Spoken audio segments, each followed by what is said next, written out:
tun la yong thu tham khat ga sei khom kin nge zani yong kana sei ta na Houbung sunga ipi tidam dan le mol tam ta akitangin ilaya ZMFDI dem nale nung sunna dinga thu tam ta in so tavin ki pam le in hi chi ho ji jong chun ki avelin in so ho chun in ki pa thui ga sei ki navin aji chu epgm tale hi cho cho umlo a hi chun ZMFDI a pathin na to ne cho tha ha thelo ding na setan na umlo le pakai ji su chun Calvary cross a cha te hla do dinga hong thilo di cho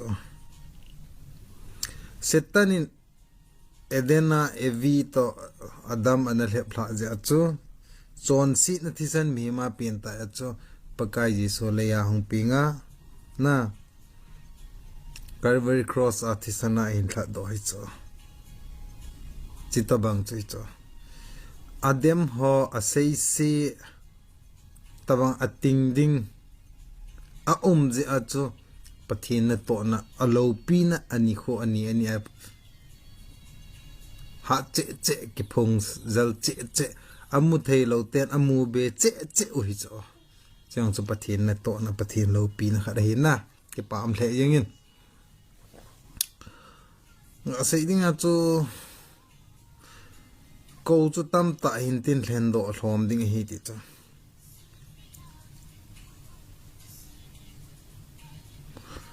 kot pia lu tu tamin tin kot jima lu tu hlom cha hi ding hi ti cha tu a cookie society sunga 100 by 30% tabang so ZMFD 30 to 20% ti tawte tabang hi ZMFDI tu ri cha hi chi ayong hi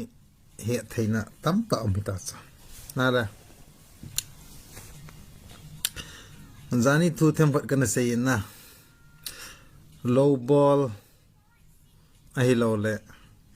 zinei tha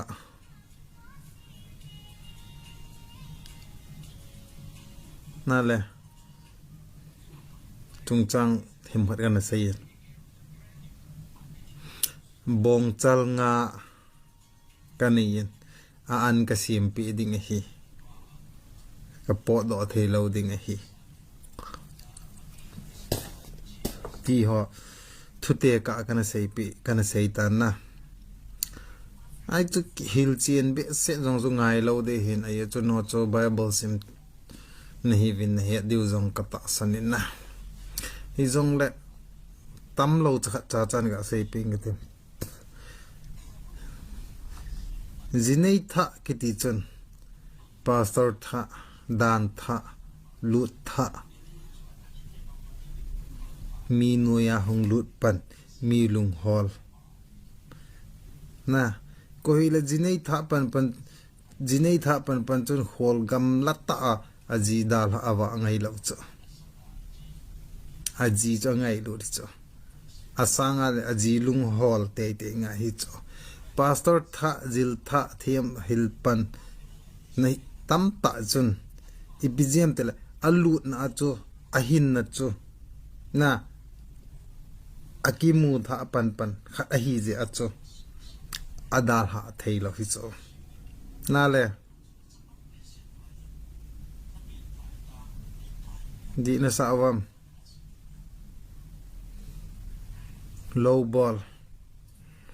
low ball mi chun chang at phat lai ta chu khola wa do ngai lo chu alo da ha koi ma chi do ngai lo chu simple ta ka explanation ka bol pi ni chu nala simple ta he thei dinga thang pi he thei dinga agil ta chum thona cha agil ta explanation bol thei chu hi jong le simple thena explanation ka bol pi chu chang at dikuna chu koi ma chan alo da ha a holga ma po lo chu aji chu low ball pastor low ball chu nani na cha na ki hol na mun chu low ball na hi chu na nadal ha le na tolop na income zo si tan di ta sala na la hi chi dal ha achun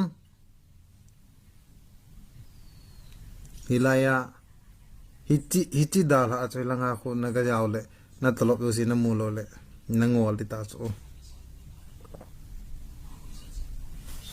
chi hi pathin ko na san thei lo naw cho bong chal nga ka nei jin bong chal nga khu ipi hin he nam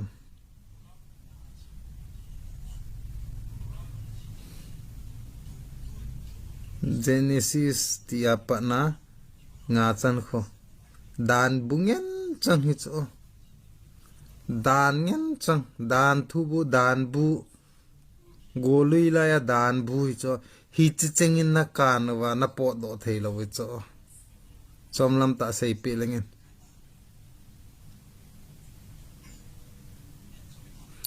hi chi khang hu ki chai he ta cho hi chi dan bu fu na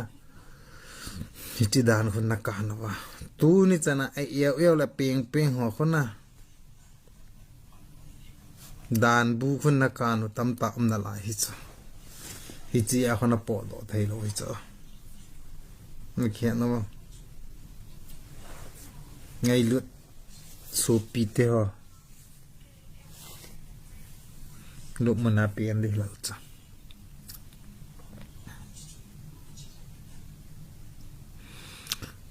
a sei zo sen thu phon Bible thu phon ti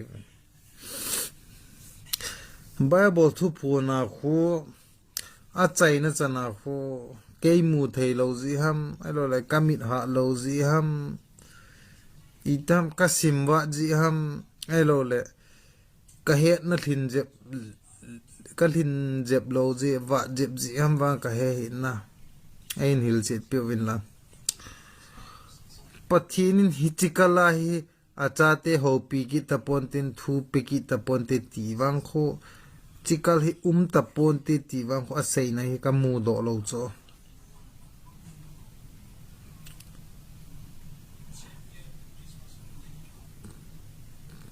Bible sunga khona asim hon asim do mi rong ka do le tam ta ka do le a umi ti hi asei lo cho ka hepoi ti so ke cho na le hi tikala he ka chate ka ho pi ta loading hi ti da Bible la hi ki chai nga hi tai tikala he ka ho pi loading hi tai ti a kisut na ka mu do lo pi chala henge gam khat hung ki do vintin nam khat hung ki do vintin ka hung ki na ding ni nai ting le pakai so na sei na cho te le mo hung ki do vintin pa le cha hung ki do vintin na le ati na cho no gyal da na cho ni ti ku ki na ga gal ku ki me thai gal jong hi a ding sa a sei hi ti a chun na gyal cho gyal thei tho hi chu kyong kan op tho na chu na gyal da na chu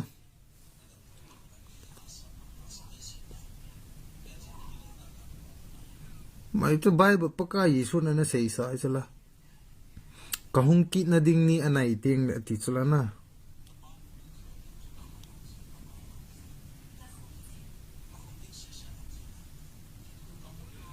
ai wangin pathin chun hi ti se a chu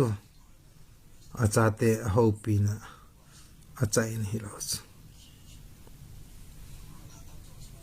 paka Yesu chun a chate a vil jing di cha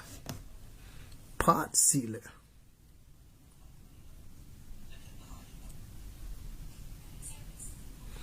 nalung hoi ta gelin lang hile chun na lungyal ni hung pot veta hoi tai mun ta in ki gyal tang khat khun thil se bol dinga na lung thim khat na hung kilang veta khat khun bol hi in thil phalo hi chi chu bol chun hi tabang boy na to the hi chi bol chun hi chi na bol tu mai the hi ti chu khat khun bolin ati chu lung thima thil na example kana mi thil ka go khule khat khun gu na tile ga gu ding lung gel ai wa na lung thim khat khun khat lang khun na pho khat kit veta it means pathian lagaw ta setan lagaw in the phacha na koma jingi ti hi cha kidin te jing cha khadin thepna na puilu ding khadin pa kom puilu ding a hi na chin jing hi cha nang ma ta salungel ha zo na lang langa na ta na lungel ha zo na lang na setan thepla na hi le setan a na puilu pathian langa na din de le thil phalanga na chi cha leisi ni am chi cha ye thêm thế không ta ping ho zong hi chu patain ki hel ta ba piar su ho zong hoi tin ki gel out chun ne kyoi monau tam ta ra lung gel hong de as ipidinga kana bol ta o ipti ho na gel tam ta dis hoi ten ki gel out chun na ki oi monau na ki chanau tam ta dis ki gel ta wa hoi ten ki gel ta wa na ki oi mong hinam how kit is democracy cha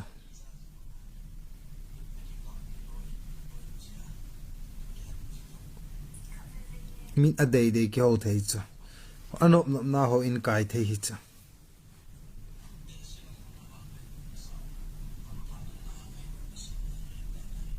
ye dikhat cha kolle vaite khon hoilai mandir hi jongle achi nom naw mandira chiwa apathenu alai khrum a ho theu cha dan lo pi chi ke mandir hi na hunglu theini lampi poi tia koi man sei lo pia amai ba khat jong khu khat na mai ba khat na ga chi a mai ba ho khon alai ga ho wa puja ga bol theu cha sim thu pathin ho ama hon bon hi ti cha bol thele hingjing pathin khat ho ka hi one god pathin khat se hi iti hilo ang ipidinga KBC pastor khat in ECA pathin thu seiding kiting ECA pastor khat KBC a pathin thu seidinga ahung le ipidinga ki sei sa lo TBA pastor khat KCC ho ina pathin thu sei go seidinga ahung le bullanga pa na permission la angai ki tia thu ki sei sa lo hoi lai cham pastor ho pathin khat se he na ti nau cho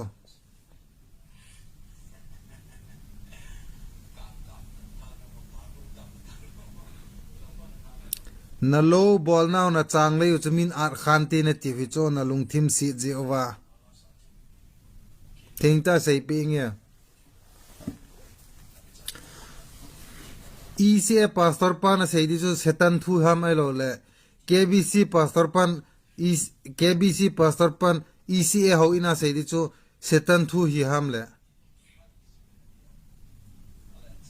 pathin thu hi chi lo ang pastor na hi chi hi lo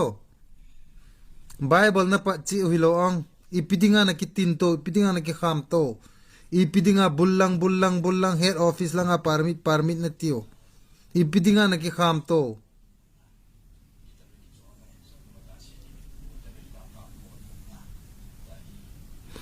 hoi lai Bible a chu ECA pastor in KBC ho ina pathin thu sei thei ponte ti na kisut na umham hung sei taw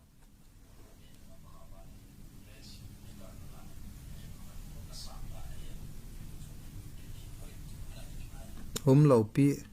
kamu lo pi ken ka het lo pi ka za kha lo pi Pakai lung si zara kum som lit lang kong hitan hi chi chu ka za kha lo pi Bible ka sim do kha lo pi wa mai thei pathin amai building in bon hoilai gam hian lang hoilai mun hi jong le sana mahi mun hian lang Hinduism mun hian lang gaurate mandir hi jong le apathin no khurum ta ho thei u cho lai tam ta nei te cho mo cho sirigna lai pakhang bap ibu tho na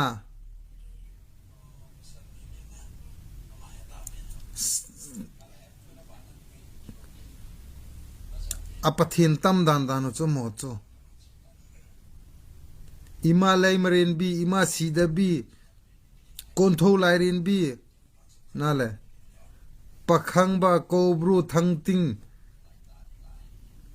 apathin o tama tam cho pathin tam ta nei ten thilha lam kai tam ta nei te mun khat na mai bi khat mai baw khat athim pu khat athim pi khat nin amoding alha cha khat nin mun khat na che mun khat na cho na to thei cho apathin thu pon aphon do thei cho ale ku ki cha te pathin hing ho ka hi pathin khat ho ka hi tiwa pastor khat in pastor denomination khat in denomination khat na ho ina pathin thu sei thei lo chi pidanam in sei ti mu wo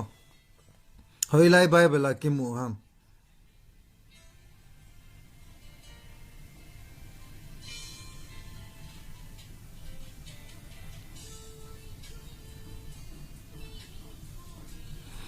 bai pathin thui bible se ki chai lo hi chu heta ba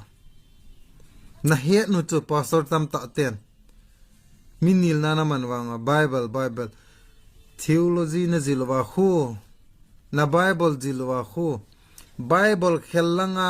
bible polanga pathin thu tam ta jong na sim tha hoi cha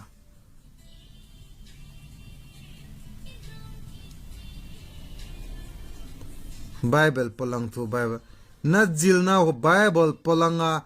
Bible a jaw lo thu tam ta jong na sim tha hoi cha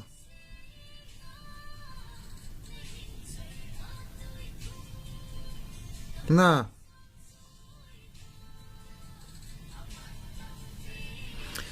na jil pe nu le khabu khu fit khat di je lang sa mai thi ve ta hicha na ki jil naw na training na jilu kho Bible polang thu jong pathin thu jong tam ta na jilu cho na simu cho Bible a jaw lo jong ai wang ipidinga Bible hi apat na le chain he na ti ham Bible polang na ti ham ajil na ho na he cho na lo bol ji ova na summu diu na tolo mu diu na khorsa diu ei ki pelo khan te ki mum po khan te na ti wa cho na pathin na chu kinu heisan hitawa na simu na gajil do cho dan di ta en puitawa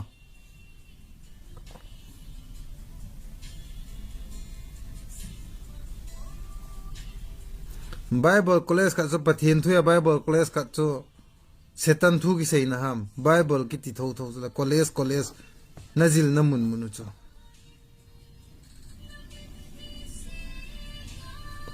ECS sponsor a Bible nazil manwa cho ECA da di lo na yo siang cho mel khu te go hita ba KBC sponsor a Bible nazil manwa cho KBC thiem mona hang cho sel khu te hita ba mission khat na pa na chin hi manwa cho nania wa pat KBC a hi mana Bible na gazil mana cho KBC sunga dan di lawa kiwai pu na tam ta yong cho mel khu go hita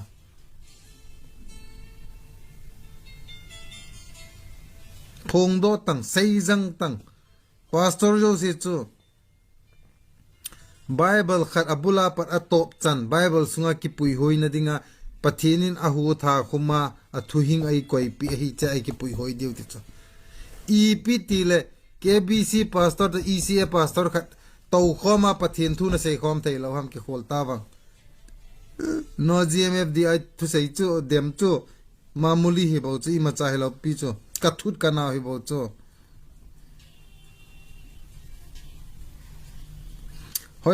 hoi lai Bible a khuna ho chom chom phut do ulang denomination chom chom phut do ulang hi vintina kizi umam Bible in say khu ho khat ke tun ka Houbung khat ati cho Houbung khat Houbung ni Houbung thumati lo pi cho Houbung khat ati bo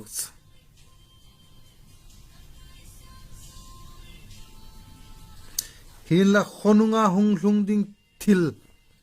te ka na pakai ji so na pi ma sa cho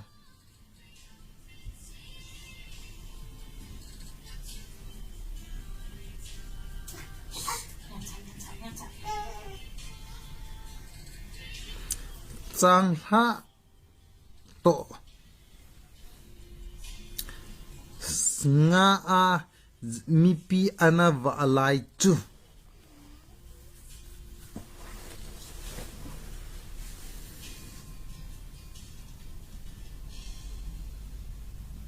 mi abung a hen cho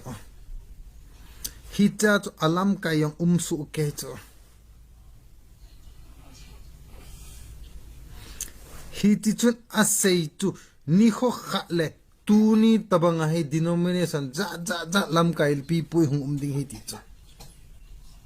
ti to a vet sa na hi cho to nang le ke tabanga how doctrine za ki fu do de a vet sa na hi cho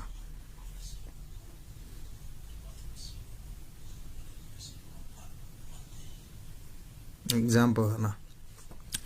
a hi wanga chu ke tun chu Houbung khat ati so khat ahin la apang do apanga don do ati cho na jui Houbung denomination chu pathen tunham pathen panham ahi lo la apanga don do Houbung hi ham paten ki kholtawa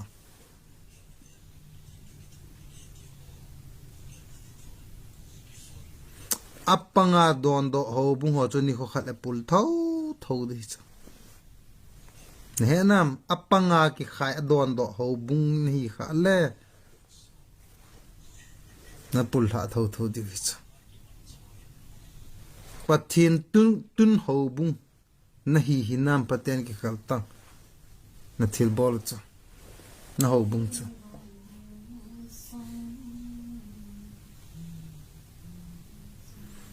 denomination dana ki kam hitawang dana ki pal hitawang dan chon hitawang napakai pathin chu belang dong lang ta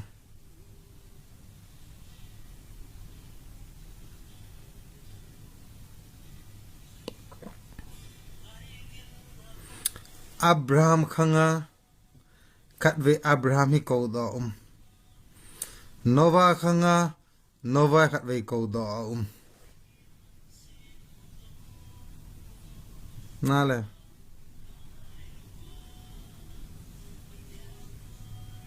Mosi khanga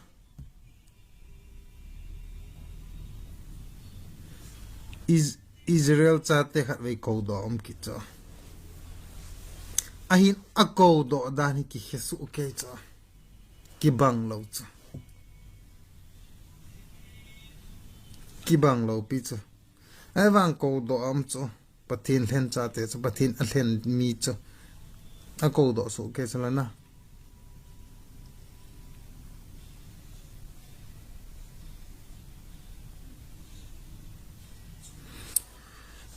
chon phate to chon sila apa na khat ve cho ko do na cho chang te hu cho pathin abung khen ji cho tu ni zong sim thu milim ho la apa na hi ku ki cha te hi ko do I chanu cho ko do I mu ta cho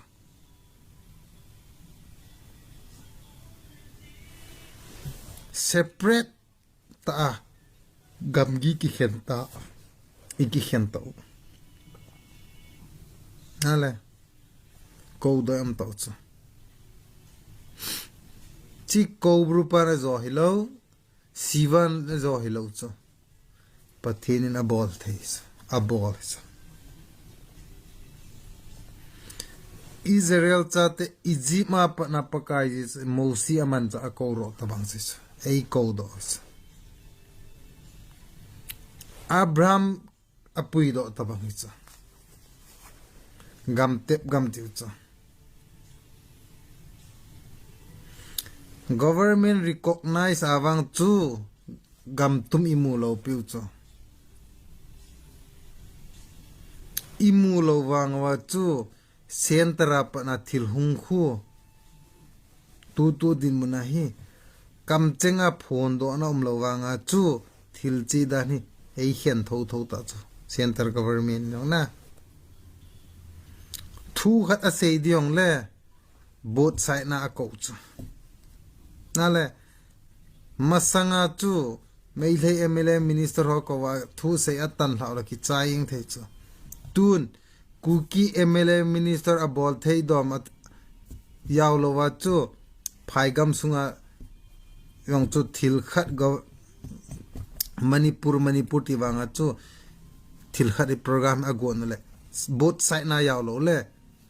resolution kila thei ta lo chu thu tan la thei ta lo chu ti chu koi hat na jam pathin hat na ji chula Egypt gama Israel te po do tabang thakhat chet hi ta us ta tai ko ike puisa dio pathin ke puisa dio gam tep gam thun na dinga chu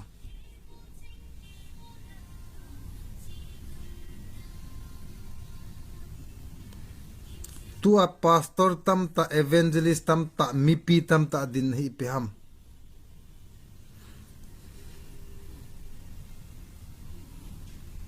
Egypt lang nungai ki na gen thei ki sa a Egypt nungai ki ho na mosi ko ma ki phin ho so thakha chet hiu chu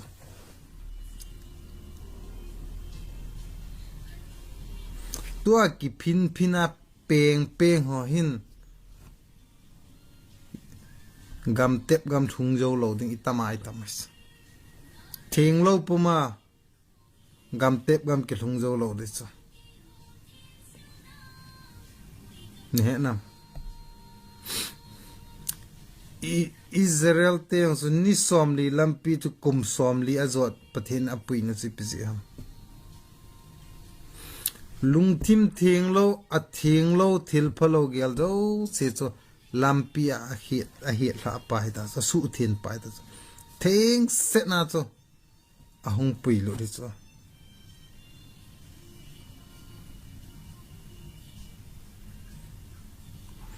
ipidinga pathenin gala ball point ti ham Israel te puya chu hoi lai gam chu izar hama sa chai lo ang gala ball pa hi lo ang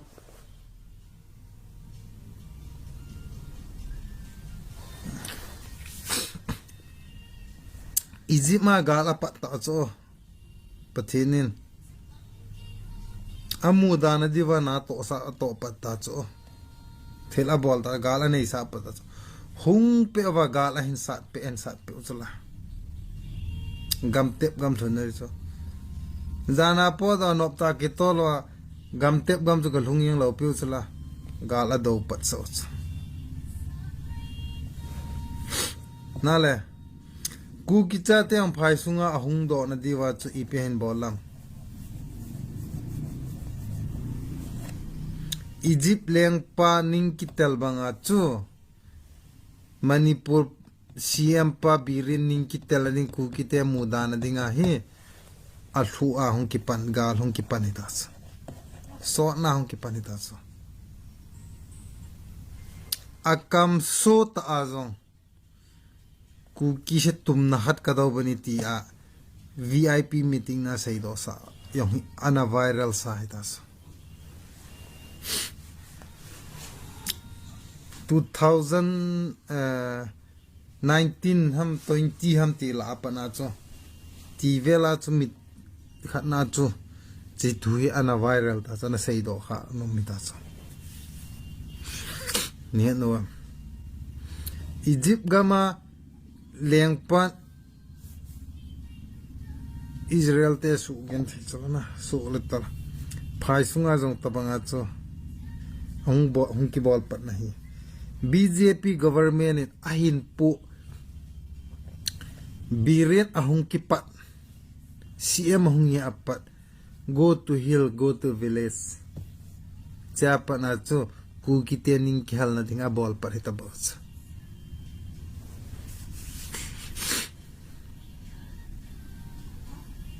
su gen thei ding ning ki del sa ding po do sa ding ti alung tu pitas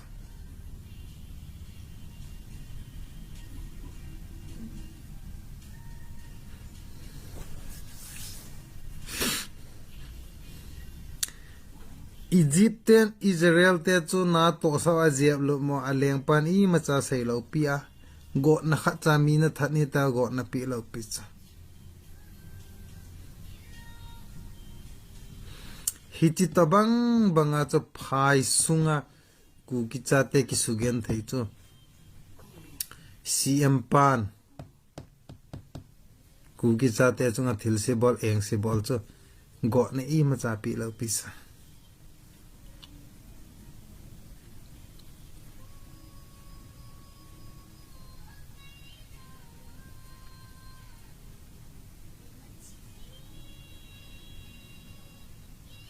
Chaikan kut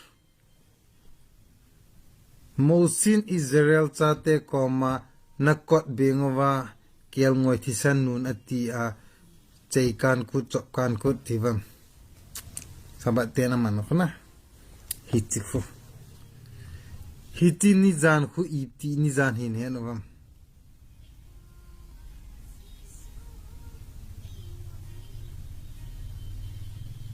hiti ong chum hi cha hiti apa na chu ku Israel te chu Egypt leng pan chi ta vin ta no do hi cha me det tu ni la chu cheikan kut ni la hi cha det 3 ni a chu pot do ta vin ta ai no do ni ho hi cha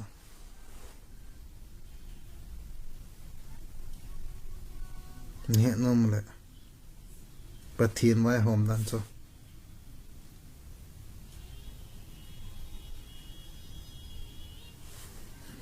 ti tu heaven lang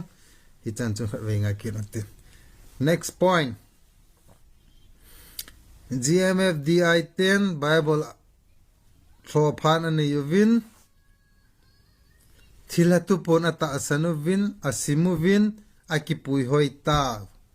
thank you very much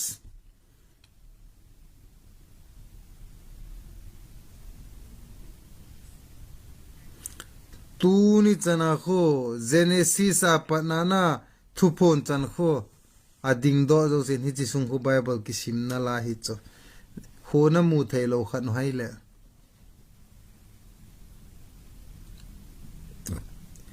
henge thupon geiman ke hanai ti a pathin ei vil na thucheng no ki til kho na ki hil na mi mhi na ki khat na dinga kisim do na cho ai la pathin thu sei zo si khun hi chi se hu a sei lo Bible chang kisima a Bible to kitu ai langa pathin thu pun ko to kitu a pathin thu sei su ke hi cho Bible simlu hela hi chi mai ko ki phonga ki ko ya kisim ki ji ki ha lo picha kyon Bible ho pha kane GMFDI 10 Bible hi thlo pha ma lo cha dop san ni cha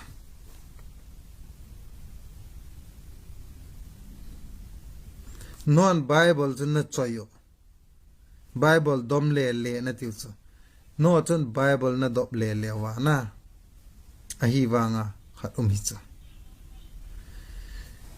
mi gu chan amu zo se gu chadin aging chan mi zong in amu zo se zong ding aging chan mi followin amu zo se mi follow din aging chan mi phan amu zo se phading in age lei hi chi thu ho hoi lai din mun ham na din na cha GMFDI in koi macha hong ki sei se masa khalo piwa a sei sir khalo piwa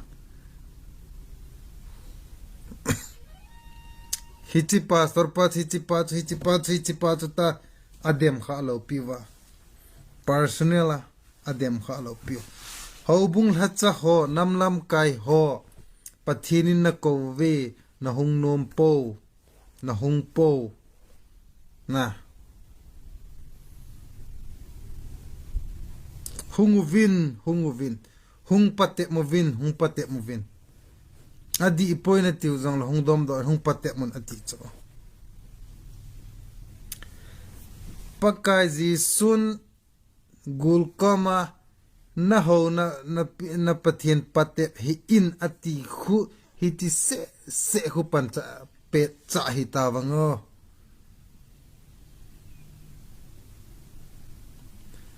mun khana setan na to na hilai mun in sung la in mai lang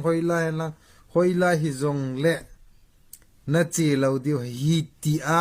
bible na sei kinu cho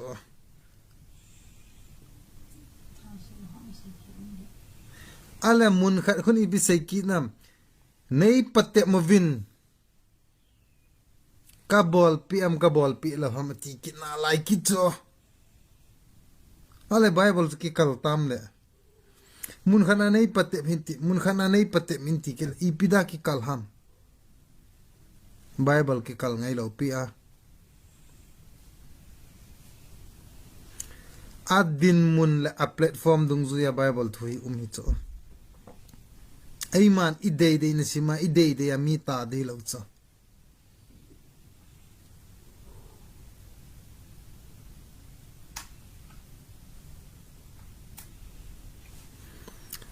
holin na modi hi kivin na ki hon pi di hi thu min na ki peding hi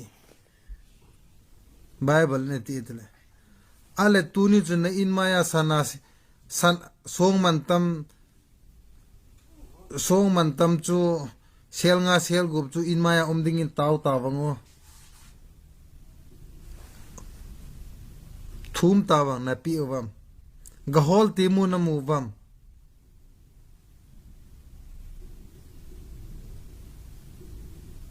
nale ko chabi ki kam kha juga ki utawango hung ki hongam a chabi be a chu no hon lo le ki hongam kyong hi ve ta upayam lo chu thu ki wun kyon pe de thu mun ki pe din hi hol in na mu di wa hi a lo chu na ko chabi ki kam chu ki yong la chu ki hong lo ding a lo chu hol yong la chu na mu lo ding a lo ding chu na thu ma jong na ki pe lo di hi bo chu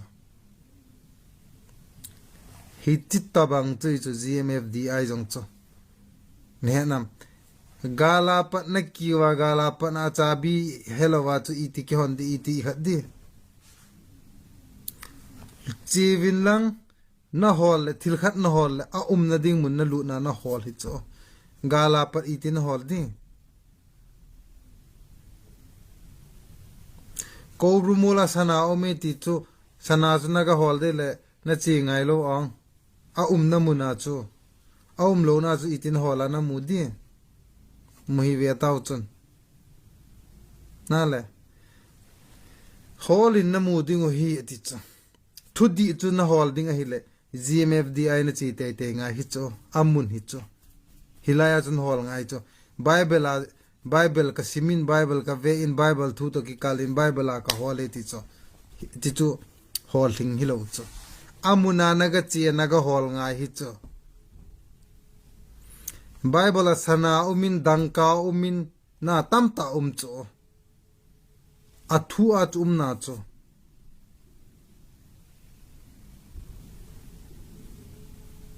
cha na in maya chu holte na mu hi veta a namun na song man tam namun sana namun na le amuna naga chi ting la namun chu na he na hol ting le min hilai chu sana umi ti chu min a confirm lai mun chu mi ti he ting a hol hi chu man cha the a man cha a hol hi chu na le song man tam hol jang khon ipiham detective ama man the ima the man cha hola akichoya agin sa hol cho ti cho a hol je amu cho omna mon cho track a ball thei khat hola man cha them hola man cho hi ti je chon gmfdi til thu jong cho adi ham adi loham na ti cho attractor aman thei ding magnet ibham man cha thei chu ibham hi ti thilai sanga hi a het chi thei na dinga cho amuna na chingai bible na sima bible to kitu a bible attraction na bola bible attack na bola na hol disa thu adi la di lo cha ne tam